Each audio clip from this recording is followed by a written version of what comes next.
নমস্কার আমার আপনজনেরা, রুদ্রবার্তায় আপনাদের সকলকে স্বাগত জানাই। আমি রুদ্রপ্রসাদ ব্যানার্জি।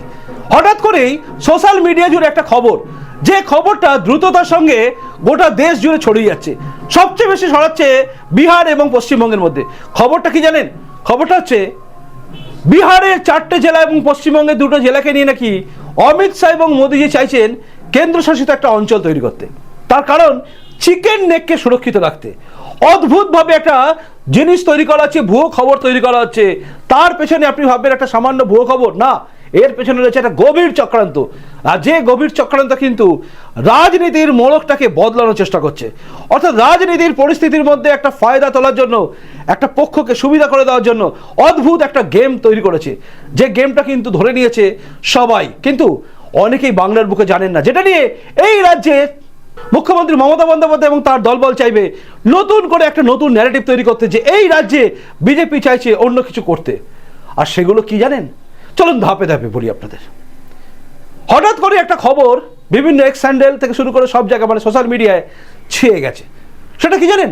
খুব সুচতুরভাবে বলা হচ্ছে প্রধানমন্ত্রী নরেন্দ্র মোদী এবং স্বরাষ্ট্রমন্ত্রী অমিত শাহজি চাইছেন বিহারের 4টে জেলা, পূর্ণিয়া, আরারিয়া, কিষানগঞ্জ এবং কাটিহার, এই 4টে জেলা এবং পশ্চিমবঙ্গের 2টো জেলা মালদা এবং উত্তর দিনাজপুর, এই 6টা জেলাকে নিয়ে একটা চিকেন নেককে সুরক্ষিত করার জন্য, মানে যেহেতু চিকেন নেকের ওপর বাংলাদেশ বলছে কেটে নেবো মুখ তমুক হ্যান ত্যান, এই পরিস্থিতিতে সেখানটা পুরো সুরক্ষিত করার জন্য এই 6টা জেলাকে নিয়ে একটা কেন্দ্রশাসিত অঞ্চল তৈরি হবে।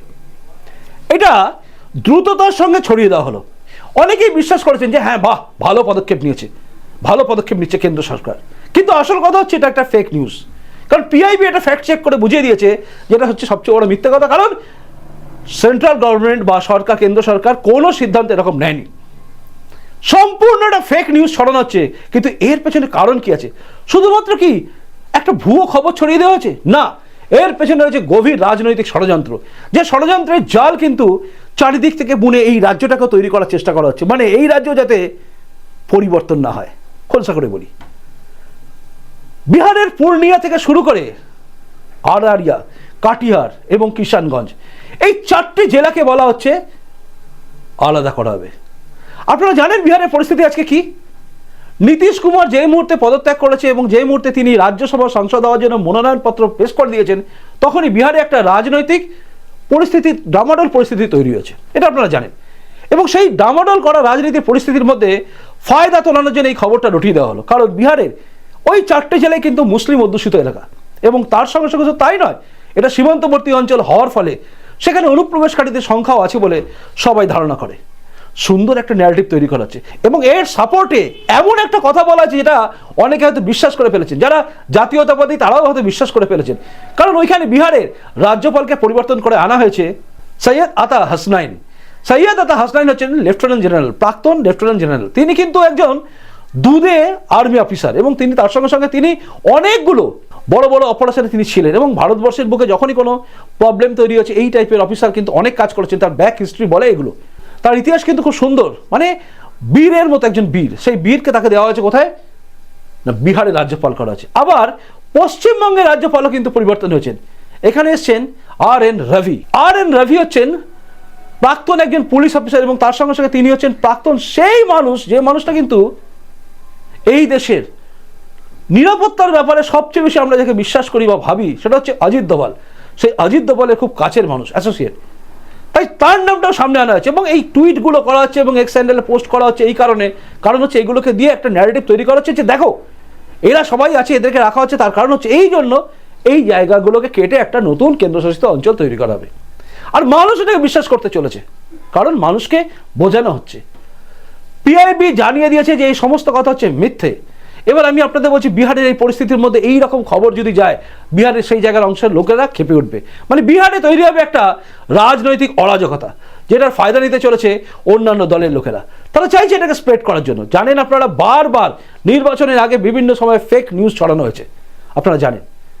এবার আমি আপনাদের নিয়ে আসি পশ্চিমবঙ্গে। পশ্চিমবঙ্গের ক্ষেত্রে এটা কেন প্রযোজ্য হচ্ছে? পশ্চিমবঙ্গে মমতা বন্দ্যোপাধ্যায়ের এই সরকার যেটা চলছে, যার উপর বিতশ্রদ্ধ হয়ে গেছে সাধারণ মানুষ, দুর্নীতি এমন জায়গায় রয়েছে, এমনভাবে ভ্রষ্টাচার রয়েছে, এমন সব কিছু রয়েছে, মহিলাদের উপর অত্যাচার থেকে শুরু করে সব এমন জায়গা আছে এই রাজ্যে, মানুষ অতিষ্ঠ হয়ে গেছে, তারা চাইছে পরিবর্তন করতে। মানুষ আর মমতা বন্দ্যোপাধ্যায় ধর্ণা ফর্ণাতে বিশ্বাস করছে না, এটা মমতা বন্দ্যোপাধ্যায় জানেন। মমতা বন্দ্যোপাধ্যায় জানেন যে এসআইআর হয়ে ভুয়ো ভোটার, মৃত ভোটার যে সমস্ত ছিল, আর বাংলাদেশ থেকে আসা অনুপ্রবেশকারী মুসলমান এবং রোহিঙ্গা মুসলমান যারা ভোট দিত, সবার নাম বাদ হয়ে গেছে। মমতা বন্দ্যোপাধ্যায় চিন্তায় আছে পরিবর্তন হবেই। সেই মুহূর্তে যখন বিজেপির এই পরিবর্তন যাত্রা, মানে পরিবর্তন যাত্রা যে রথ চারিদিকে জেলায় জেলায় বেরোচ্ছে, বিধানসভায় যাচ্ছে, তখন কিন্তু মমতা বন্দ্যোপাধ্যায় বুঝে গেছেন যে আর এই রথকে যদি আটকানো না যায় তাহলে মুশকিল আছে। আর তখনই দেখুন বিভিন্ন জায়গায় গন্ডগোল পাকানো হচ্ছে। রথকে আটকানোর জন্য ঝামেলা, তৃণমূলের তরফ থেকে ঝামেলা, কোথাও পুলিশকে দিয়ে আটকানো হচ্ছে, কোথাও এমন পরিস্থিতি তৈরি করা হচ্ছে জনগণকে খেপানো শুরু হচ্ছে। আর এখানে কিন্তু মোক্ষম অস্ত্র হচ্ছিল এইটা, অর্থাৎ এই ফেক নিউজ। আরও একবার বিজেপির নামে চাপিয়ে দেওয়া যেত, দেখুন বিজেপি জিতলেই এই রাজ্যটাকে টুকরো করবে। সব মানুষই ভাবতো রাজ্যটাকে টুকরো করবে বিজেপি। খুব সুচতুরভাবে এই পরিকল্পনা করে এই ফেক নিউজ তৈরি করা আছে। আপনি ভাববেন না তৃণমূল তৈরি করেছে, এই তৈরি করার ন্যারেটিভ করার অনেক লোক আছে। এই মাথাগুলো হচ্ছে তারা, যারা টুকরো গ্যাংয়ের মাথা, কেউ অন্য কোনো গ্যাংয়ের মাথা, কিন্তু এরা চায় দেশ টুকরো হয়ে যাক। দেশের মধ্যে যারা আছে অরাজকতা করছে যারা, তারাই থাকুক। এই দেশের মধ্যে এই পশ্চিমবঙ্গে অনুপ্রবেশ নিয়ে আমরা সমস্যায় জর্জরিত। পশ্চিমবঙ্গের বুকে সীমান্তবর্তী এলাকায় বর্ডার সিকিউরিটি ফোর্স তারা কাজ করতে পারছে না, বেড়া দিতে পারছে না, কারণ এই রাজ্যে রাজ্য সরকার দিচ্ছে না। এই রাজ্যে নিয়োগ সংক্রান্ত দুর্নীতিতে এমন অবস্থা হয়েছে, ছেলেরা বেকার, মেয়েরা বেকার হয়ে বসে আছে, তাদেরকে বেকার ভাতা দিয়ে ওই ভর্তুকি দেওয়ার গল্প করছে এই রাজ্যের রাজ্য সরকার। এই রাজ্য সরকার সব জানে, মানে তৃণমূল কংগ্রেস সব জানে যে কিছুতেই কিছু করা যাবে না। আর বিজেপির যে পরিবর্তন রথ যাচ্ছে চারিদিকে, এবং যেভাবে বিজেপির দিকে মানুষের ঢল নামছে, যেভাবে মানুষ মুখিয়ে রয়েছে রথ দেখার জন্য, যেভাবে মানুষ ভাবছে পরিবর্তন করতেই হবে, শুধু তারা একটাই চিন্তা করছে যেভাবে হোক পরিবর্তন করতে হবে, কারণ বাঁচার জন্য, ভবিষ্যৎ প্রজন্মকে সুরক্ষিত রাখার জন্য, মহিলাদের সুরক্ষিত রাখার জন্য একটাই রাস্তা, সেটা হচ্ছে পরিবর্তন। পরিবর্তনের জন্য মুখিয়ে থাকা বাংলা জনগণ যখন বিজেপির এই পরিবর্তন রথকে আঁকড়ে ধরছে, যখন তারা এগিয়ে আসছে, নেমে পড়ছে, তখন কিন্তু এই খবরটা চারিদিকে ছড়ানো হবে। তাই এখন থেকে আপনারা সাবধান হয়ে যান। এই খবরটা সম্পূর্ণ মিথ্যে, এবং মিথ্যে খবর দিয়ে আরও একবার এই রাজ্যে ক্ষমতায় টেকার চেষ্টা করছে কিন্তু তৃণমূল কংগ্রেস। এই ফেক নিউজকে সামনে আনার চেষ্টা করবে এরা বারবার। এমনিতে এই রাজ্যে কোনো খবর করলেই সেটা সত্যি হলো মমতা বন্দ্যোপাধ্যায়ের দল, এবং তিনি নিজেও মাঝে মাঝে বলেন ফেক নিউজ। আর যখন যেটা ফেক নিউজ হয় সেটাকে সামনে আনার চেষ্টা করে এই রাজ্যে তৃণমূল কংগ্রেস, বিভিন্ন তাদের সংস্থা, কোনটা প্যাক কোনটা অন্য প্যাক। তাই আপনাদের সাবধান হতে হবে এবং আপনাদের জানতে হবে, এবং জেনে এই খবরটাকে আপনাকে স্প্রেডও করতে হবে, কারণ দেরি না হয়ে যায়, মানুষ ভুল না বোঝে যে মোদি অমিত শাহ এইসব করতে চাইছে। কারণ মোদি অমিত শাহ কী করতে চাইছে আপনারা সবাই জানেন।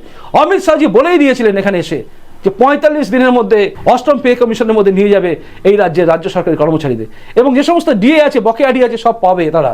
এবং তার সঙ্গে সঙ্গে বলেছেন 5 বছরের রিল্যাক্সেশন দেওয়া হবে, যেহেতু শিক্ষা নিয়ে, যেহেতু নিয়োগ সংক্রান্ত দুর্নীতিতে বহু মানুষের জীবন মানে আটকে রয়েছে, মানে থেমে রয়েছে, যুবক যুবতীদের, তাদেরকে 5 বছরের রিল্যাক্সেশন দেওয়া হবে, এবং চাকরির জায়গাটা তৈরি হবে, আবার আগের মতো বিএসসি এসএসসি হবে, অর্থাৎ সব কিছু হবে এই রাজ্যের বুকে। শিল্প আসবে, চাকরি হবে, যেগুলো বন্ধ হয়ে আছে, যেগুলো পোস্টগুলো পড়ে আছে, খালি পড়ে আছে, সেখানে নিয়োগ হবে। এই খবরে যখন বাংলা জনগণ মেতে আছে, ঠিক তখনই কিন্তু এই সমস্ত খবরকে ছড়ানো হচ্ছে।